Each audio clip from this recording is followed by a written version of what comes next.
Lagi beresin rumah sambil ngonten di malam hari, tiba-tiba ada yang ngelempar.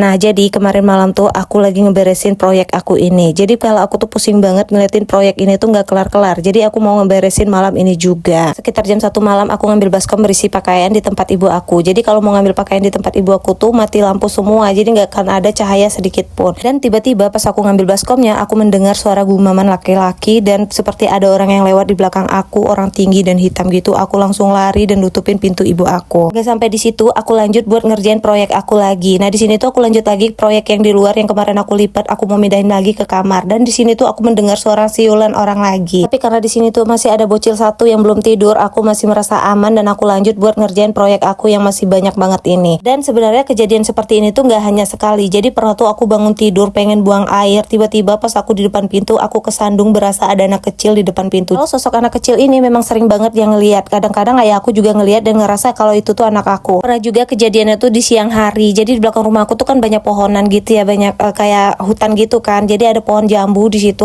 Nah, terus pas aku nyampe di rumah, aku tuh ngeliat ada orang yang berlari gitu ke arah pohon jambu. Terus aku suruh anak aku ngeliat dan di situ tuh nggak ada. Gak tahu benar atau hanya halusinasi aku. Cuma kalau ngeliatin bocil itu memang sering banget aku lihat. Nah, sampai di situ aku lanjut buat beresin dapur. Tapi di sini tuh aku mau minum dulu karena di sini tuh badan aku tuh lagi linu-linu banget. Jadi kalau udah habis minum jamu tuh badan aku tuh berasa segar aja sih. Karena besok tuh aku males buat beresin rumah, jadi aku tuh mau beresin rumah tuh sekalian aja. Jadi piring ini tuh mau aku cuci juga biar capek dan istirahatnya tuh sekalian. Jadi aku mau langsung aja buang sampah. Ini nih sekitaran jam 1:30 malam aku tuh buang sampah keluar. Dan karena kejadian tadi aku buka pintunya nggak lama-lama. Biasanya tuh aku buka paling enggaknya setengah jam, tapi kali ini tuh sebentar aja langsung aku tutup. Kemudian aku lanjut buat nyapu karena di sini tuh rumah udah keras banget. Terus aku lanjut ke kamar mandi dan tiba-tiba pas aku keluar dari kamar mandi, tiba-tiba ada yang melempar aku pakai pasir yang bergumpal gitu. Dan ini tuh sisa pasirnya, sebagian udah aku buang. Nah, buat kalian yang penasaran, jadi kamar mandi aku tuh seperti ini. Apakah mungkin ini dia bakal lempar dari sini? Dan ini aku udah selesai beresin rumah mulai dari kamar dan ruangan lainnya. Jadi besok kita sambung lagi cerita yang selanjutnya. Karena bakal banyak banget cerita yang bakal aku ceritain di sini. Dan segini dulu video dari aku. Terima kasih udah menonton. Wassalamualaikum warahmatullahi wabarakatuh. Bye.